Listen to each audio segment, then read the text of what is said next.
con Maximiliano sobre un pasaje en la Biblia que es bastante conocido. Dice en Hebreos capítulo 4, lo buscamos porque es como el pie perfecto para lo que entiendo que el Señor quiere hablarnos hoy.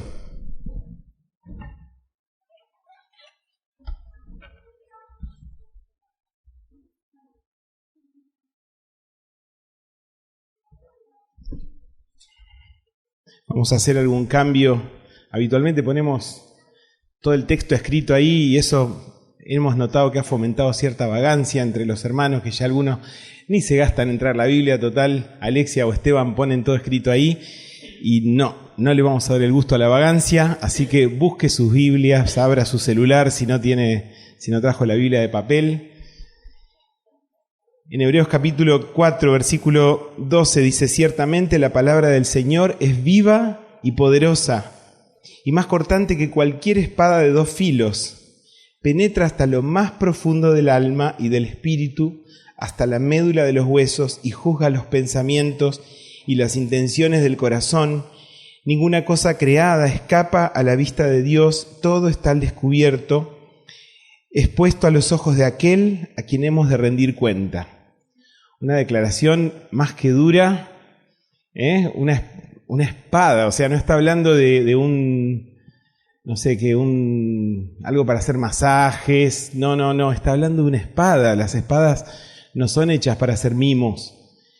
Entonces, cuando declara esto tan potente sobre la palabra de Dios, veo como que es inquietante, ¿no? Porque justamente lo que vamos a hacer es abrir la palabra de Dios y yo no sé si tenemos ganas, así, si le damos bolilla a nuestras ganas, ¿no? Que no siempre nuestras ganas son buenos consejeros, pero bueno, no sé si tenemos ganas de que la palabra de Dios haga todo este trabajo en nuestro corazón. A veces, la verdad que nos gusta más que la palabra de Dios nos haga mimo, ¿no? Que nos diga cuánto nos ama el Señor y que está todo bien, tranquilo, el Señor se está ocupando de tu vida, ¿no? Pero hoy vamos a leer un pasaje que yo no recuerdo. Es conocido, pero no sé cuál fue la última vez que se habló algo acerca de esto.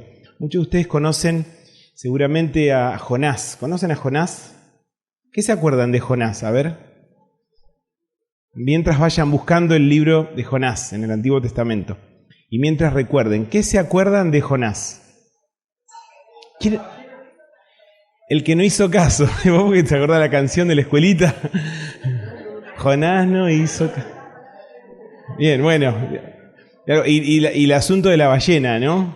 Que está discutido si era una ballena o no era una ballena. Hace poquito vi un video de una persona que estaba filmando una ballena muy de cerca y no sé si la ballena trató de agarrar unos bichitos que estaban en el agua o algo así, y la cosa es que el tipo cayó dentro de la boca de la ballena. La ballena no era muy grande, la verdad que no era muy grande, quedó la mitad del cuerpo afuera, ¿no? Pero el tipo se pegó flor de susto y la ballena más todavía, y cuando se dio cuenta la ballena de que se había equivocado de bocado, escupió, ¿no es cierto?, al hombre. Pero yo me acordaba de Jonás, que fue un poco más dramático lo de Jonás, ¿no? Bueno, nos acordamos entonces de Jonás porque era el que no hizo caso a la palabra de Dios, como dice la canción que hemos cantado en la escuelita cuando éramos chiquitos. Pero resulta que yo he encontrado en estos días como algún aspecto que me inquietó mucho más, porque yo no sé, quizá yo creo que muchos de nosotros encajamos en la parte de que Jonás no hizo caso a la palabra de Dios. En realidad todos hemos discutido la palabra de Dios, algunos más, otros menos, pero todos lo hemos hecho. Entonces ahí nos sentimos identificados, pero hay otros aspectos que estoy encontrando que me produjeron profunda inquietud al confrontarlos conmigo mismo, con mi respuesta a Dios. Para los que no conocen la historia de Jonás, el muchacho y el asunto de la ballena, no sé, ¿hay alguno que no conoce la historia? Depende, digamos, si hay quienes no la conocen, entonces vamos un poquito, la explicamos más, y si no, vamos un poco más rápido. ¿Todos la conocen? Bueno, buenísimo. Algunos me parece que están medio cobardes y no levantan la mano por las dudas. Igual la vamos a repasar porque es necesario pasar por las partes claves de la palabra. Entonces, en Jonás capítulo 1, vamos a leer buena parte del capítulo, porque está tan bien explicado que no tiene sentido que yo se los diga de otra manera. Dice, yo lo leo en la NBI, dice: la palabra del Señor vino a Jonás, hijo de Amitai. Ustedes saben que este Jonás, algunos dicen que este libro es como una especie de cuentito para enseñar algo, pero este Jonás existió de veras. Fue profeta en la época del rey Jeroboam II de Israel, y fue un profeta que Dios usaba, así que no era un personaje ficticio creado para contarnos un cuentito, era de veras. Entonces la palabra del Señor vino a Jonás, hijo de Amitai: anda y ve a la gran ciudad de Nínive y proclama contra ella que su maldad ha llegado a mi presencia. Jonás se fue, pero en dirección a Tarsis para huir del Señor. Bajó a Jope, donde encontró un barco que zarpaba rumbo a Tarsis. Pagó su pasaje y se embarcó con los que iban a esa ciudad, huyendo así del Señor. Para los que no conocen la geografía de hace 3000 años atrás, estaba Jerusalén, Nínive estaba para allá, Tarsis estaba para allá, y súper lejos. Tarsis estaba más cerca de España. Entonces, para allá arrancó este muchacho. Cuando Dios le dijo: mirá, ¿sabes que yo quiero que hagas esto? Es importante que vayas y le hables a esta ciudad, que me estoy enojando, ¿sí? Se me están terminando la paciencia y que se tienen que arrepentir. Entonces, después, al final, en el capítulo 4, se aclara qué le pasó a Jonás. Pero acá no dice nada. Lo único que dice es que Jonás se tomó el colectivo que iba exactamente para el otro lado y se fue, y dice, para huir del Señor.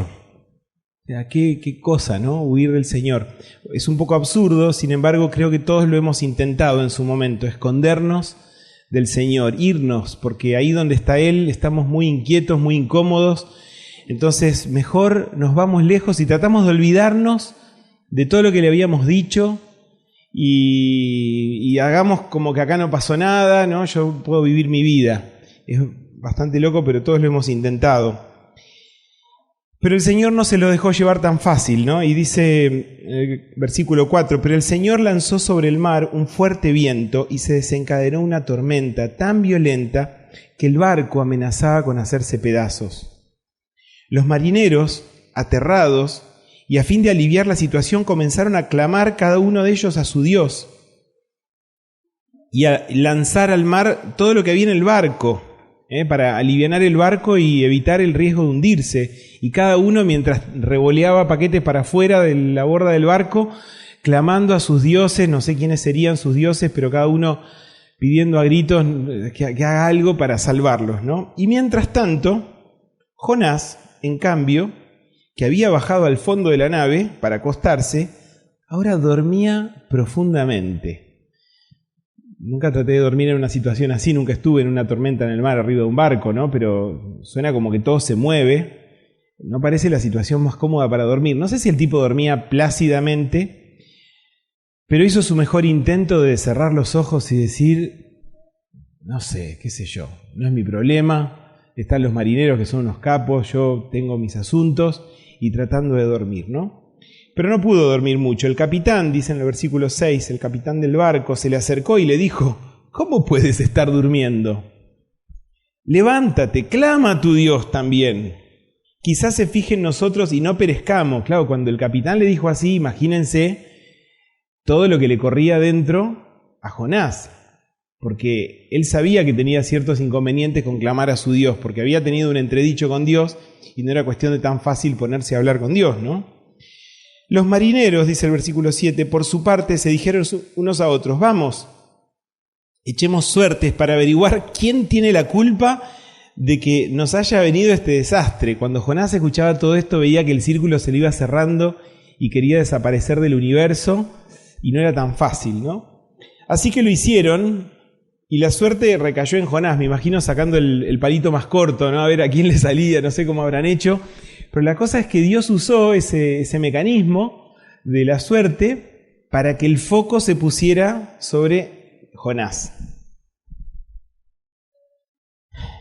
Así lo hicieron y la suerte recayó en Jonás. Entonces le preguntaron, dinos ahora, ¿quién tiene la culpa que nos haya venido este desastre? ¿A qué te dedicas? ¿De dónde vienes? ¿Cuál es tu país? ¿A qué pueblo perteneces?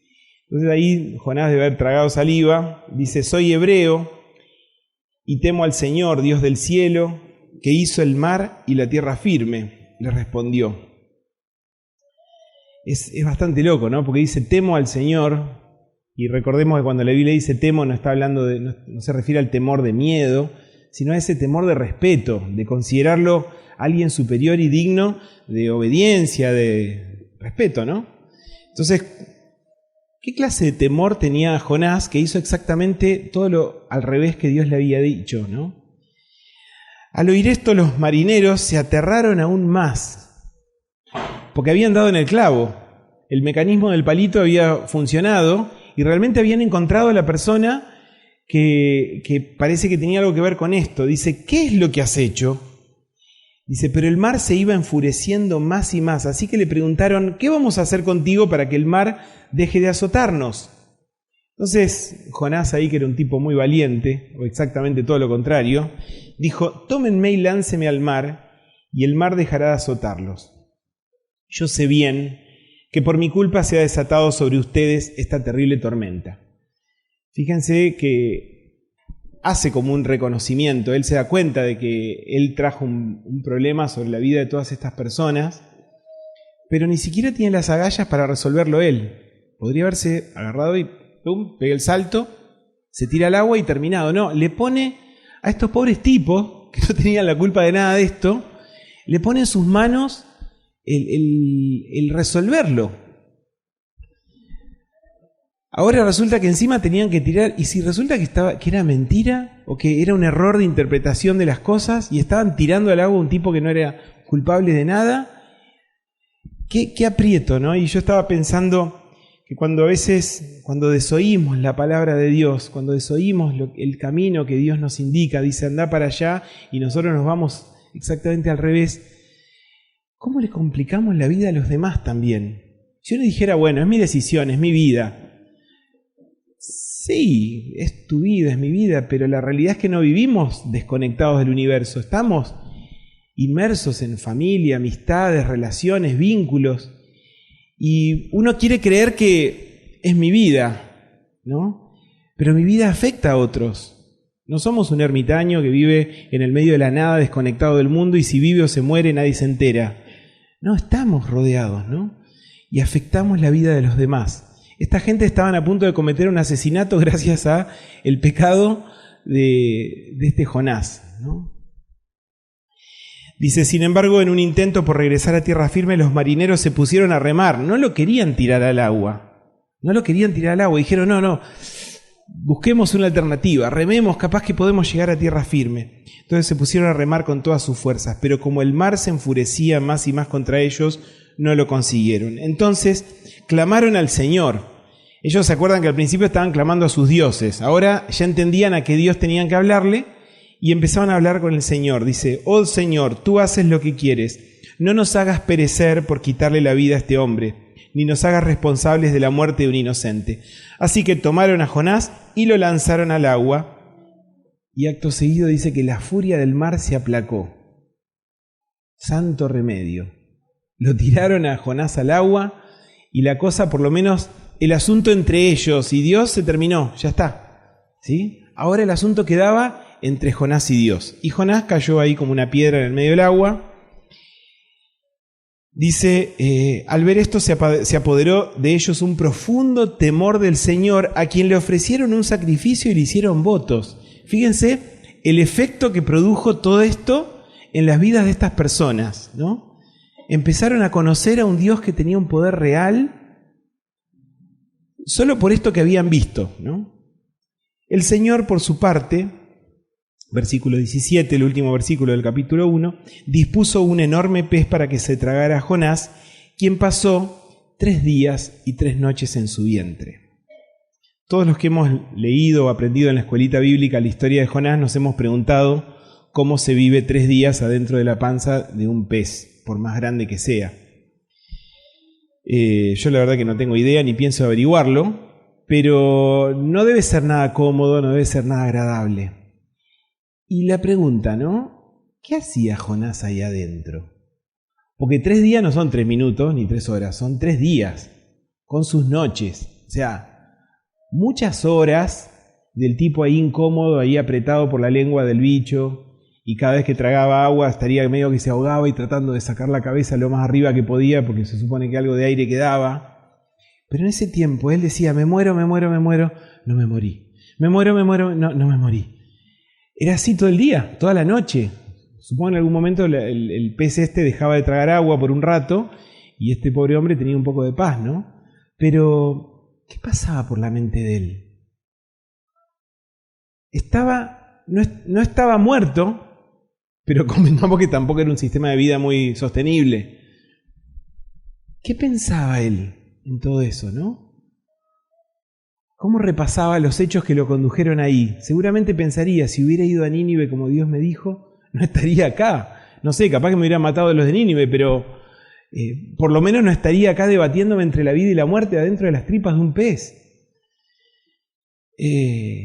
Todo lo que él pensaría, ¿no? Yo no sé cuánto tiempo tardó en hacer la oración que figura en el capítulo 2, pero en un momento hizo esta oración. Vamos a mirarla brevemente. Dice, entonces Jonás oró al Señor,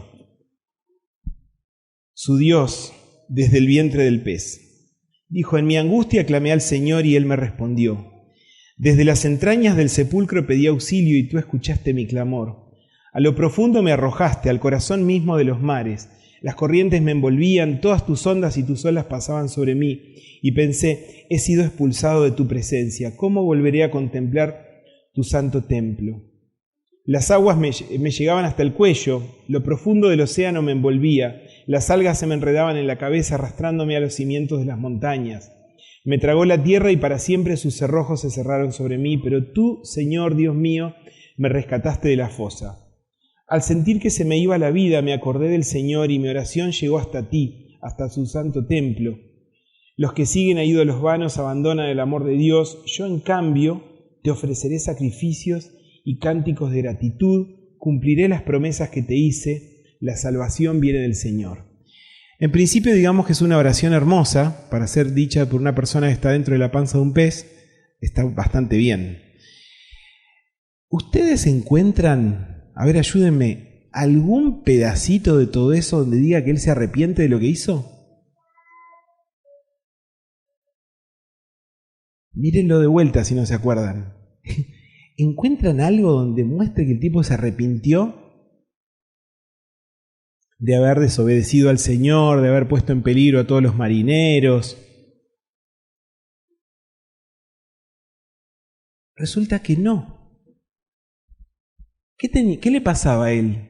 Que se iba a ahogar. Y como la mayoría de la gente que se está ahogando no quería ahogarse. Entonces clama a Dios, se acuerda que tiene un Dios poderoso y clama a Dios, ¿no? Que lo rescate, y Dios lo rescata. Pero él está contento porque Dios lo rescata y le promete a Dios, ¿no? Le dice al final, cumpliré las promesas que te hice, Señor. Qué capo, ¿no? Ahí, cuando está con el agua, ahí, que apenas le queda la punta de la nariz afuera, dice, Señor, Señor, voy a cumplir lo que te dije. Él era un profeta, no era un soldado raso, dentro del reino de Dios. Una persona que conocía a Dios. ¿Conocía a Dios realmente? Empiezo a dudarlo.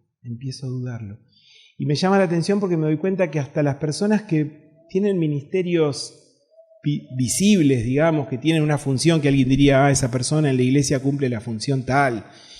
Hasta esas personas podemos tener un espacio que no conocemos a Dios. Y un corazón bastante duro, que nos cuesta un montón arrepentirnos de algunas cosas, ¿no? Podemos hacerlo y podemos poner cara de buenos y podemos hablar bonito y podemos hacer cosas que se ven súper bien, pero Dios es el único que ve nuestros corazones y el único que puede decir, ahí hay algo que todavía no me gusta. Por eso a mí me llamó mucho la atención este pasaje que leíamos ayer con Maxi, ¿no? De la palabra de Dios que separa. Porque acá, en primera instancia diríamos, bueno, mirá, qué historia asombrosa, es definitivamente asombrosa esta historia. Y qué bárbaro, ¿no? Cómo se arrepintió, porque después dice, en el versículo 10 del capítulo 2, entonces el Señor dio una orden y el pez vomitó a Jonás en tierra firme. Zafó Jonás.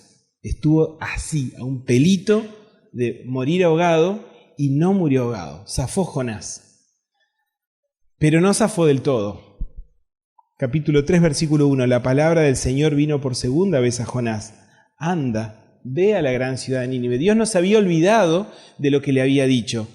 Dijo, Jonás, vos dijiste que ibas a cumplir tus promesas, vos dijiste que me ibas a servir, ibas a ser mi vocero, bueno, tenés que ir a Nínive. Te salvé la vida, pero anda a Nínive. Ay, Dios. Pero ya no le quedaba plata porque había salido de la panza de un pez para tomarse otro barco a otro lado. No sé qué pasó ahí, pero la cuestión es que él dijo, bueno, no peleo más con Dios. Jonás se fue hacia Nínive conforme al mandato del Señor. Arrancó para Nínive y llegó ahí para cumplir lo que Dios le había dicho. Ahora, la verdad es que yo no lo veo a Jonás entusiasmado, sinceramente. Entonces yo no estoy del todo seguro cuánto aprendió de la experiencia terrible que acababa de vivir. Pero fue, medio como chico que lo llevan así de la oreja, fue a hacer lo que Dios le había dicho, ¿no? Dice, ahora bien, Nínive era una ciudad grande y de mucha importancia. Jonás se fue internando en la ciudad y la recorrió todo un día, mientras proclamaba, dentro de 40 días Nínive será destruida. Fíjense el mensaje de esperanza que le llevaba a Nínive y las instrucciones clarísimas que les daba de lo que tenían que hacer. Decía, vayan ajustándose el moño porque se viene la destrucción, ¿no? Ese fue el mensaje evangelístico de Jonás para la ciudad de Nínive. En un momento vamos a ver por qué él lo hace de esa manera. Jonás se fue internando en la ciudad y la recorrió. Ya lo leí esto. Dice, y los ninivitas le creyeron a Dios. Proclamaron ayuno y desde el mayor hasta el menor se vistieron de luto en señal de arrepentimiento. Y dice después en los siguientes versículos, no lo vamos a leer, que el rey tomó conocimiento de esto y lo dijo por orden. O sea, ya no es cuestión del que tenga ganas. Todo el mundo se tiene que arrepentir porque acá tenemos que zafar. Dios viene enojado para destruir la ciudad. Así que si este es el momento de hacer algo. Así que todo el mundo, ayuno, luto, nada de fiestas, suspendan las fiestas de la noche, los asados, todo. Acá hay que arrepentirse porque viene Dios con un juicio. Y todo el mundo lo hizo. Y la ciudad entera paró ese juicio de Dios que venía. A todo esto, ¿qué hacía Jonás? Jonás había pagado palco para no perderse lo que Dios iba a hacer en Nínive. Y resulta que los tipos se arrepintieron y Dios no los destruyó. Y Jonás mirando la hora, ya tiene que caer fuego del cielo, los va a hacer pomada a todos, y el fuego no cayó. Y Dios perdonó a la ciudad. Entonces, dice en el capítulo 4, versículo 1, dice, pero esto disgustó mucho a Jonás y lo hizo enfurecerse. Así que oró al Señor de esta manera, oh Señor, hay que poner tono de enojado para leer esto, ¿no? Está re enojado el tipo. ¿No era esto lo que yo decía cuando todavía estaba en mi tierra? Por eso me anticipé a huir a Tarsis, pues bien sabía que tú eres un Dios bondadoso y compasivo, lento para la ira y lleno de amor, que cambias de parecer y no destruyes. Así que ahora, Señor, te suplico que me quites la vida. Prefiero morir que seguir viviendo. Fíjense el grado de enojo que tenía este sujeto al ver que Dios había perdonado a la gente, ¿no? Uno diría, qué hermoso, ¿vieron lo que pasó? Toda la gente creyó lo que Dios decía, se arrepintieron de su maldad. Y el que le llevaba el mensaje estaba enojado porque quería su destrucción. Uno diría, estaba re loco Jonás. Sin embargo, ¿cuántas veces nosotros mismos hemos deseado que Dios haga justicia? Aquella, el otro, se merecen castigo de Dios, bien merecido lo tienen. Y casi que no tenemos ganas de que conozcan el arrepentimiento, porque si se arrepientan resulta que Dios los perdona y ahí se aguachentó nuestra posibilidad del castigo, ¿no? El merecido. ¿Saben qué? Si Dios se pone a dar el merecido a cada uno, yo creo que tenemos que prepararnos porque viene un sopapo importante para cada uno de nosotros. De hecho, de acuerdo a la ley antigua, el que peque tiene que morir. O sea que si Dios hace justicia al pie de la letra, vos y yo merecemos ahora la muerte. Todos. Gracias a Dios que tiene misericordia. Y si Dios tiene misericordia conmigo, ¿por qué no la va a tener con el otro? Tenemos que desear esa misericordia de Dios. Aún sobre los que, no sé, ahora que pareciera como que el súper malo del planeta es Putin, no sé, eso es muy discutible, pero ahora es como que así lo pintan, ¿no? ¿Putin merece justicia de Dios o merece misericordia o necesita misericordia? Imagínense que Putin esta noche, de golpe, no sé cómo, Dios se le revela a través de alguien y cree en Jesús. Ah, no, pará. Justicia. Memoria. No, ¿cómo es que dicen ahora, no? Ahora estamos en la época de la memoria y la justicia y todos los que son culpables, aunque sea de pecados que hicieron hace 40 años, tienen que pagar. Espero que no me apliquen esa justicia a mí, porque tengo mucho que pagar. Pero Jesús pagó. Y esa es la justicia de Dios. Él pagó. Él pagó por mí. Hice muchas cosas malas, pero Él pagó por mí. Y Él pagó por vos también y por cada uno de nosotros. Cuando creímos en Jesús, si es que ya creíste y pusiste tu vida en Él, todos tus pecados son perdonados, como hoy Mariela lo recalcó de muchas maneras en el culto. Y Jesús llevó la carga. Y Jesús pagó el precio. Ya no hay condena para vos, para mí, porque Jesús pagó el precio. Entonces, ¿ahora qué tenemos? Tenemos misericordia de parte de Dios. Para el que acepte esa misericordia, ¿no? Porque está la opción de no aceptarla. Si no se acepta la misericordia, bueno, ahí está todavía la deuda para pagar. Pero yo me admiro un montón, ¿no es cierto? Cómo Dios descubrió ahí el problema que tenía Jonás. Jonás no se arrepentía de nada. Jonás creía que él era bueno y que él tenía derecho a sentarse en el palco a observar el espectáculo como Dios destruía a los pecadores. Pero ¿saben qué es lo que me da muchísima pena de este libro? Después hay un pedacito más, hay un episodio más, pero que no cambia sustancialmente lo que le pasa a Jonás. Es que termina el libro y ¿saben qué? Jonás no se arrepintió de nada. Yo no sé, no cuenta el final de la historia de Jonás, yo no sé cómo terminó su vida Jonás, no tengo idea, la Biblia no lo relata tampoco, no voy a inventar nada, pero hasta este punto Jonás no se arrepintió, no reconoció nada, enojado con Dios. ¿Cuántos hemos sido víctimas, ¿no?, de ese enojo? Porque Dios no hace las cosas como nosotros creemos que Él debiera hacer, ¿no? Y dice la palabra de Dios que sus caminos son tanto más altos que los nuestros. Y que es lógico que no entendamos todo su plan, porque Él es Dios. Él es Dios. Apenas estamos como descubriendo algunos aspectos de su manera de ser, pero abarcarlo completo, entender toda su lógica, y es posible que no lo hagamos hasta que estemos en el cielo. Pero mientras tanto tenemos que mantener nuestra humildad y reconocer quiénes somos nosotros, ¿no? Y quién es Él.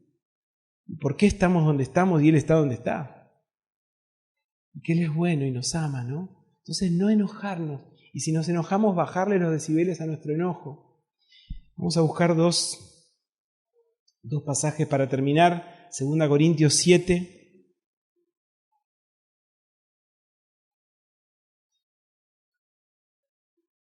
Segunda Corintios 7.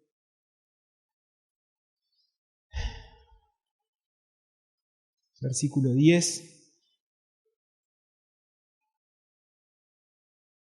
Y la verdad que para leer esto tenemos que recordar, los que hemos estado enojados con Dios, cómo nos sentíamos, ¿no? Hay una mezcla que no siempre es fácil de separar correctamente si estamos enojados o estamos tristes. A veces pensamos que estamos tristes y lo que estamos es enojados, y a veces estamos enojados y lo que pensamos es que estamos tristes. Entonces, no vamos a separar mucho eso porque evidentemente a veces se nos hace muy complicado. Pero la cuestión es que ese combo de sentimientos que nos alejan de Dios, tenemos que exponerlo. Dice en 2 Corintios 7, versículo 10, dice: la tristeza que proviene de Dios produce el arrepentimiento que lleva a la salvación, de la cual no hay que arrepentirse, de la salvación, ¿no?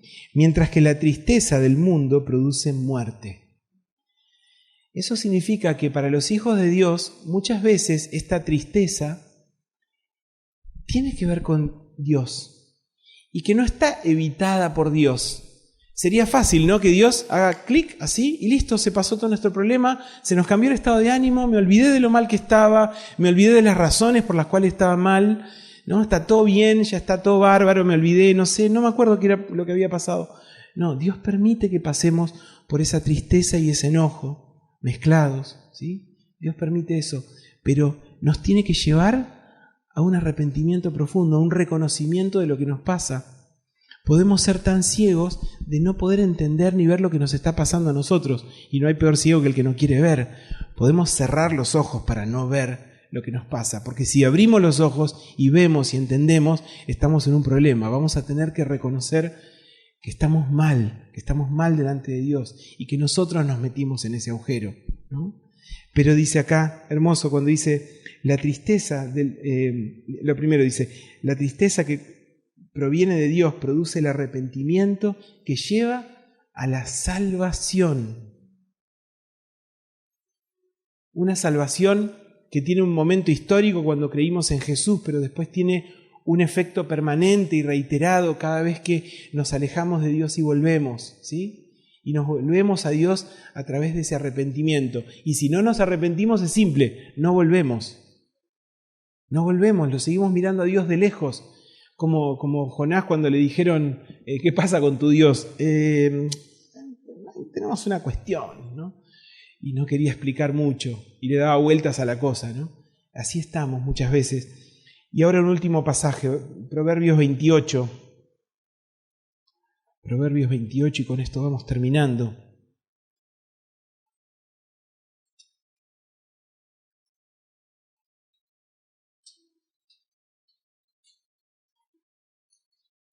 Proverbios capítulo 28,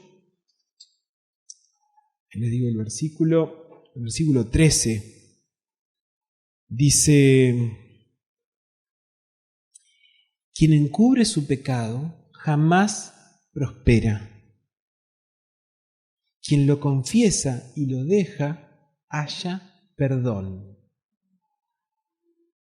Dichoso el que siempre teme al Señor, pero el obstinado caerá en la desgracia.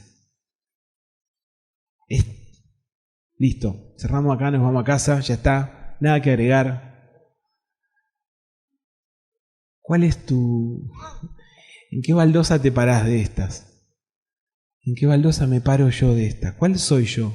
¿El que encubre el pecado o el que confiesa y lo deja? ¿Soy el que teme al Señor? Al estilo de Jonás, que dijo temo al Señor, pero venga, no temía nada él, ¿no? Estaba desafiando al Señor, estaba haciéndose el canchero con Dios, ¿no? ¿O soy el obstinado que va a caer en desgracia o que ya está cayendo en desgracia? Qué tremendo esto, ¿no? Dios le dijo, a través de Samuel creo que era, le dijo a Saúl, dijo, qué terrible pecado que es la obstinación.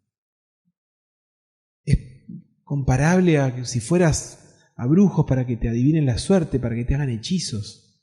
Es como eso, ser obstinado. Y uno diría, tampoco es para tanto, todos estamos así medio cabezones. Sí, pero en términos de Dios, ese cabezón, esa cabezona, nos aleja y nos pone en una posición peligrosísima. Peligrosísima. Entonces, cuando la espada de la palabra entra y empieza a separar cosas, nos vamos dando cuenta. Y es un problema saber, a veces es mejor ser ignorante, ¿no? El que no sabe y no es culpable. Pero resulta que cuando sabemos, somos responsables de lo que hacemos con lo que sabemos.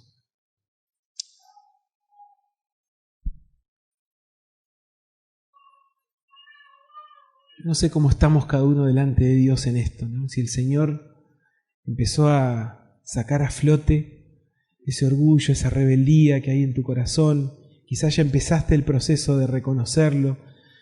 Bendito Espíritu Santo por guiarnos en ese proceso y ayudarnos y darnos el coraje de afrontar nuestro lado oscuro, ¿no? Pero qué importante que podamos reconocerlo y dejar que Él nos guíe, dejar que Él transforme nuestra vida, dejar que Él haga todo esto que solo Él sabe hacer.